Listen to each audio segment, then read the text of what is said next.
دیسا بویره که کشتن رقای چه بویه که اوجی نها سوجدار به هاتیه گرتن نها نمیکر هاتنی ویجی گهدار بکن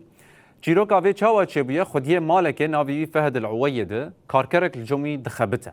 اف کارکر هان یعنی پشتی کو کار خود قدینه پرین خوشی دخوازه کو یعنی گرک حق دستی بدهیه لی اف کسب ناوی فهد ورد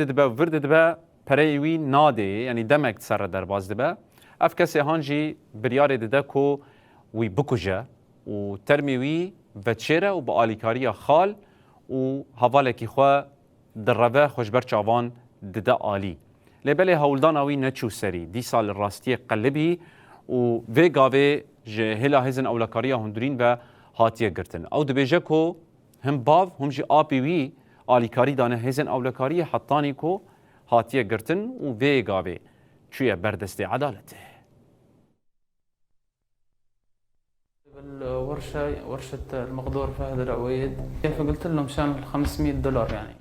کار مال ورشه بو من $500 جي خواست قوت ازنها نادمته به لأم خاني خلاص بكن بشتره $1 وينكر يعني يقول لي بس تخلص يعني حتى أنا قلت هذا جاي يضحك علي بعد شي 10 أيام هنا يعني وقت خلاص الشقة بشتي ده روجان من جيرا قوت ورا مفتين خيني ببا من نما خوا قرت وبكيري المليوي خست بشتره كير خست هردو چاوي نوي داوي من أو سرجيكر فأنا ما تحملت الموقف قلت له اعطينا $500 ونقول لي لحد بس نخلص فكان أشيل إيدي وأضربه بالموس ضربته بكتفه فبعدنا هنا اشتلته على الخالص من ترمي وي خست برميلكي جبرجلي من خوين بو من خوف الشارت حطيته بقلب البرميل كان أسحب البرميل اللي ورا شوي أنا اتصلت على خالي قلت له ترى أنا اشتلت